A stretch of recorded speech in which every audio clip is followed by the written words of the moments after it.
So hello everybody and welcome to another video. Today what we're going to be doing is basically a bit of a catch up on what's been happening over at Twitch with Path of Exile, because I want to do some stream highlight videos here, and I thought it'd be a good idea to make videos where I introduce you to all the different characters and sort of talk about what we're doing, how we're doing it, and where we are at. Now at first I thought I would do all the characters in one video, but then the first character took up like 8 minutes and we have 4 characters, so the video would be extremely long, so we're going to do them one by one. Now the character overviews are going to be done live, so please excuse any ums and ahs. I'm still not very good at doing everything in one take, and the reason for that is that it's simply easier to sync up the video with what I'm talking about that way. So let us jump right into it, shall we? So, character number 1, Mr. Max Slamjam over here, who is a Facebreakers, Earthquake, Reckoning, Impale, Blockup, Gladiator kind of stuff.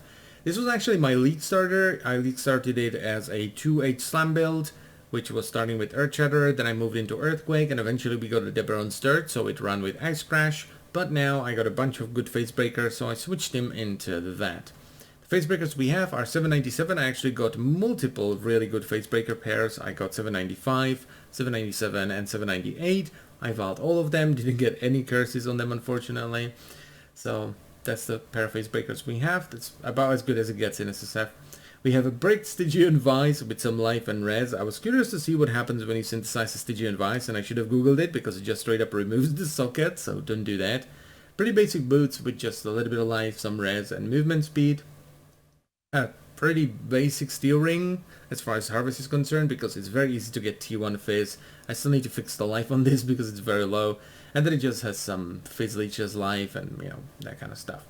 Then there's a pretty basic Explodey chest piece with some life, res, and the explosion, which helps a lot in Delve because it removes all the corpses, so the on-death effects don't happen, and it also helps with the clear. A second steel ring, which is significantly better than the first one because it has better life, better resistances, and it also has vulnerability because it's a Warlord ring, so this one is pretty sweet. We're also running an Abyssus for like Jesus damage because it's 40 to 60 fizz damage to attacks, which is then multiplied by your increased physical damage, which is then all multiplied with the more damage from the Facebreakers. Now it does make you take more physical damage, which is a bit of a problem, but it's not as big of a deal as you might think, because the character does have 15,500 armor. We're scaling some Fortify, and it's also a Gladiator, so it's block capped. The only issue here is physical damage over time, so things like Corrupting Blood, Bleed, and Rain of Stars that leaves like the ground effect on Cyrus. Those things will kill you almost instantly. Following that, we have the Anvil for just more block, maximum block, and life recovered on block. This is very strong. And we top it off with Lionized Remorse for just a good amount of block and a ton of life. Now ideally we would want the Ulnator shield, but I haven't gotten that one yet. As far as the links are concerned, in the shield we have Intimidating Cry, Seismic Cry, and Urgent Orders. You could run this with Second Wind to get higher uptime, but I don't have any War Cry scaling, so the cries are pretty slow, and it feels bad to be using 2 War Cries without Urgent Orders. In the boots, we have Dash, Second Wind, and Blood Magic, just to save on mana, and then I have Molten Shell.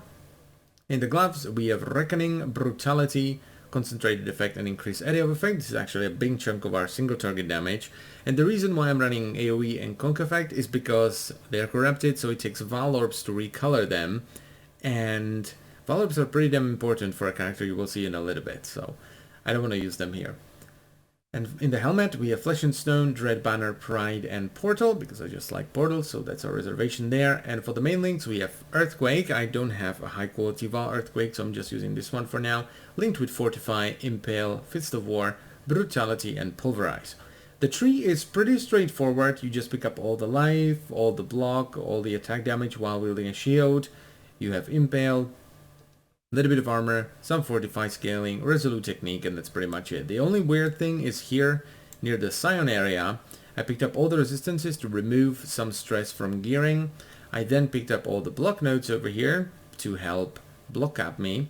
And then I went through the reduced skill effect duration for window of opportunity, so that the shockwave, the aftershock from Earthquake, comes faster. Now there are multiple ways you can do this, and you don't necessarily have to pick this up whenever you're building Earthquake. You can get the Helmet enchantment, which in SSF is damn near impossible to get. You can run less duration, which is not an ideal link for Earthquake, or you can pick up this. With this, the aftershock comes before I slam into the ground again, so it's perfect. Now, as far as the jewels are concerned, chance to block attack damage, a little bit of life damage. Then here we have some attack speed, dex and int, which I actually need. And then Fizz Leech. Over here we have our Corrupting Blood Jewel, which is Ring of Blades. I've been very unlucky when it comes to Corrupting Blood Jewels. I've only managed to get 4-ish, I think, the entire league. And I've been volleying a lot of jewels. And the reason I'm using this one is because it has increased global physical damage, so it helps a little bit. And the final one is way over here. And it's one of the lethal prides that we managed to get that ended up being really good in this area down here. So when we go over it, we can see that we take 5% of Fizz's extra fire. This helps with mitigate a little bit of the damage we take through Abysses. We have increased effect of Fortify. Then the one bad one is on Defiance, which gives me Ignite, Burning faster, which does nothing. Then over here we have chance to deal double damage. And finally down here we have another increased Fortify effect. So it's pretty much the character as it is right now at level 95. And I almost forgot about the Ascendancy. So you start off by going into Paintforged for mainly the cannot be stunned by hits you block. That's very good. And the counterattacks deal double damage. This is actually pretty important on Facebreaker builds because your counterattacks are going to be doing a lot of damage. So you're doubling that right here. You of course pick up Versatile Combatant to match your spell block chance to your attack block chance or your spell block capped as well.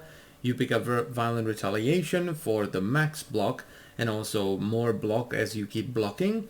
And finally I picked up Blood in the Eyes for the bleeding, then chance to maim against bleeding enemies, then blind against bleeding enemies, and then enemies maimed by me take 10% increased physical damage, which is really good. Now the idea of this character was to just have a fun slam build that's pretty strong and very defensive. And I think it turned out rather well. I mean, the damage is still a little bit low. It's somewhere around 1 million if you're just earthquaking your tits off and you're rotating your cries, and even though every now and then something does get through the block, and if it's a big physical hit, the character just gets one shot, it can face tank pretty much everything including Cyrus. And as far as the possible upgrades are concerned, well, number one, we need to get a better Stygian Vise that actually has a socket so I can put in a Murderous Eye Jewel with some extra flat physical damage, which then gets scaled by like a bazillion times through all our scaling.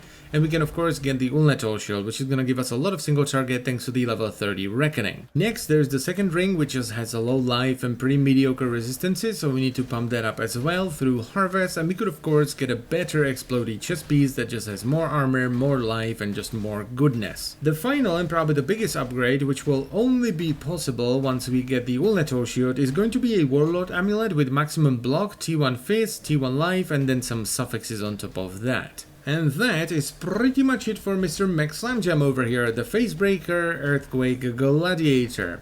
He's pretty good at most things. He's not great at blights because, you know, he's a very angry man that just stomps around and punches the ground very angrily, so he doesn't have that much coverage.